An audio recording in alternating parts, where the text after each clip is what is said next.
Ya, Itu tadi MPP pusat gitu ya, atau MPP wilayah sudah menjatuhkan sanksi. Nah itu yang kemudian menjadi landasan dalam konteks penjatuhan sanksi tadi. makanya tadi Kang Wen bilang ada teman kita yang dicabut.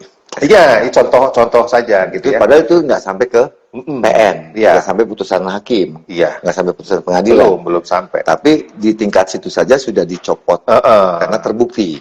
Karena kan sebetulnya MPP pusat ya, MPPD, MPPW itu kan merekomendasikan isinya. Oh, Merekomendasikan si si PPAT ini diberhentikan dengan tidak hormat. Kepada rekomendasi. siapa? Kepada menteri.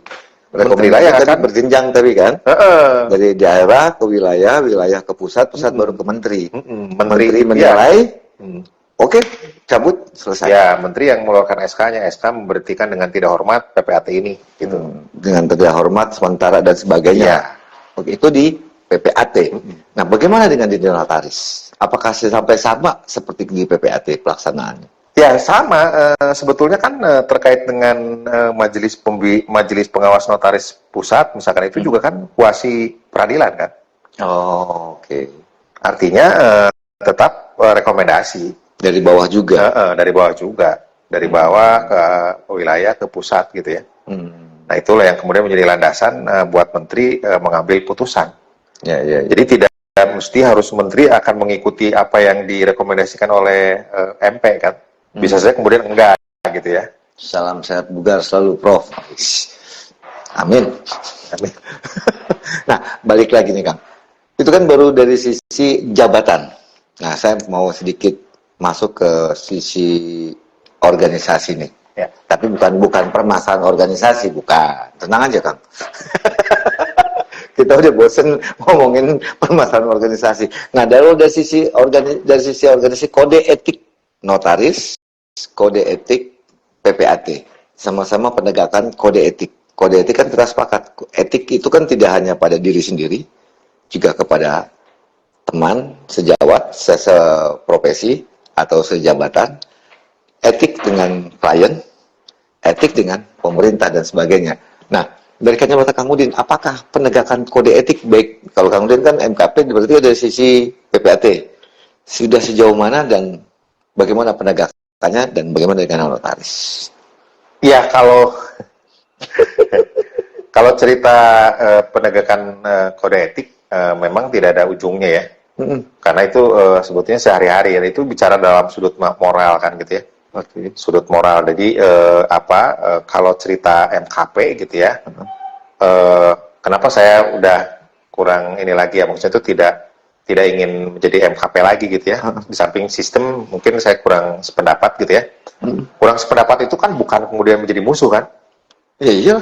Ya beda pendapat, ya wis nggak ada masalah. Ya udah saya tidak ikut serta kan gitu ya. Iya, wajar lah. Sama istri aja beda pendapat, nggak masalah. Nah, satu sisi itu. Yang kedua adalah bagaimana kemudian kemarin-kemarin kan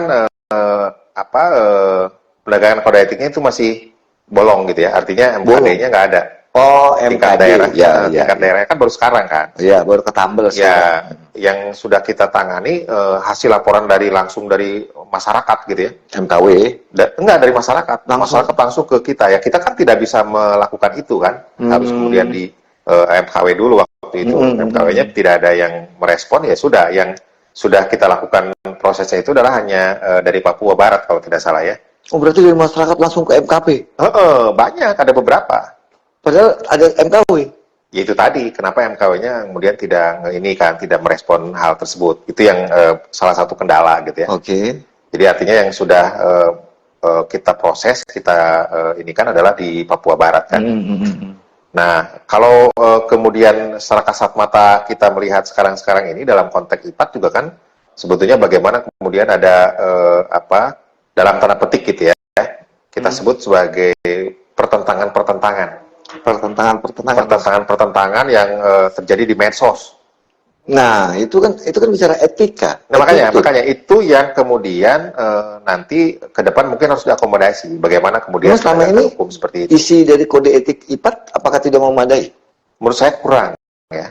Karena terkait dengan elektronik kan belum tercover ya. Ya, belum. Nah, walaupun terkait dengan undang-undang ITE kan sebetulnya walaupun itu adalah dalam bentuk elektronik, kemudian bisa tercover dalam bukti tulisan. Oke. Itu medsosnya itu kan bisa dalam bentuk Twitter, bisa dalam bentuk Facebook, WA gitu ya. WA grup gitu. Nah, itu juga kan salah satu yang harusnya nanti di cover gitu loh. Ya. Biar lebih tegas. Apa karena saat ini sedang ramai seperti itu sehingga perlu itu, atau memang itu jadi sebuah kebutuhan? Ya, sebuah kebutuhan. Kenapa? Karena dalam konteks berikutnya juga kan pembuatan akte PPAT menggunakan sistem digital kan. Oh, ke depan. Okay. Okay. Nah, oleh karena itu berarti kan beriringan juga dengan bagaimana penegakan hukum dalam konteks digital juga. Tapi di MKP itu, di kode etik itu ada sanksi nggak sih sebetulnya? Ya, sanksi kan diberhentikan sebagai dalam keanggotaan kan. Oh, bukan jabatan sih ya? Bukan jabatan, karena kan etik kan. Kalau sebagai anggota gitu, tadi kan sudah digambarkan di awal kan. Bagaimana perbedaan antara IPAT dengan INI. Nah, tapi bisa nggak itu direkomendasikan ke jabatan? Kalau kode etik itu sangat-sangat berat. Nah, itu yang harus diakomodasi lebih jauh. Saat ini belum? Belum. Jadi rekomendasinya hanya paling maksimal diberhentikan dari keanggotaan organisasi. Iya. Nah, sekarang pertanyaannya kan kalau diberhentikan dari organisasi, apakah bisa direkomendasikan kepada menteri untuk diberhentikan nggak? Nah, pertanyaannya, siapa yang akan merekomendasikan itu? Nah, pertanyaannya kan apakah IPAT itu satu-satunya wadah? Bukan. Ada nggak? Kalau sekarang sih satu-satunya wadah gitu ya. Ada nggak aturannya? Nggak ada. Berarti kan bukan satu-satunya wadah. Kalau notaris kan jelas dalam UU JN pasal 1. Coba tanya ke ketua umum tuh.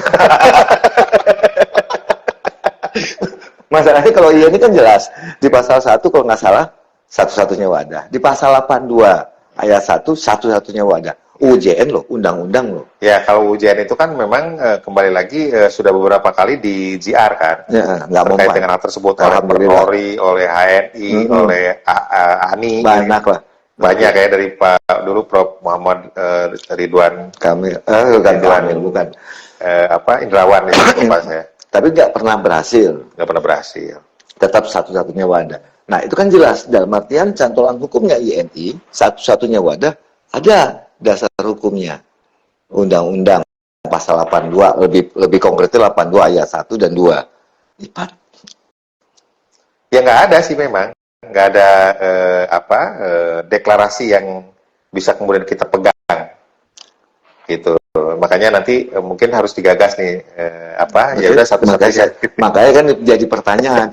Jadi apakah kalau wartawan itu paling pintar lagi.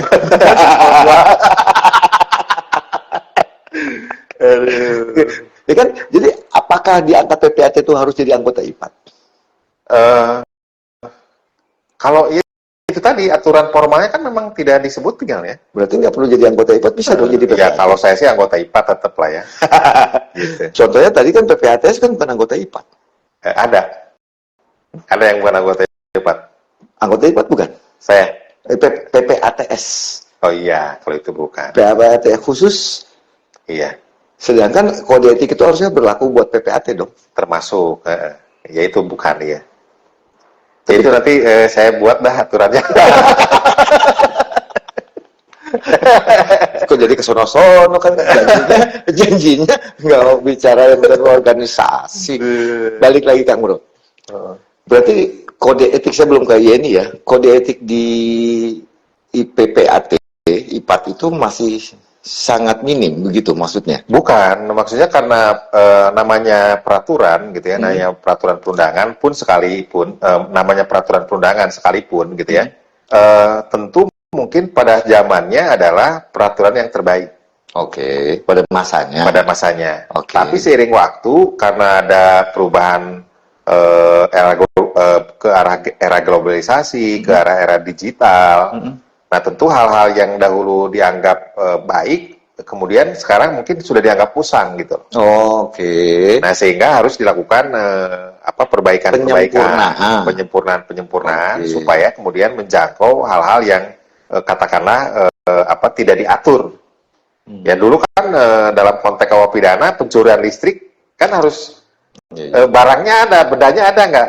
Karena kan kalau di ini baru ketahuan. Listriknya mana Iya. kelihatan barangnya. Makanya itu. Nah, itu salah satu contoh gitu ya.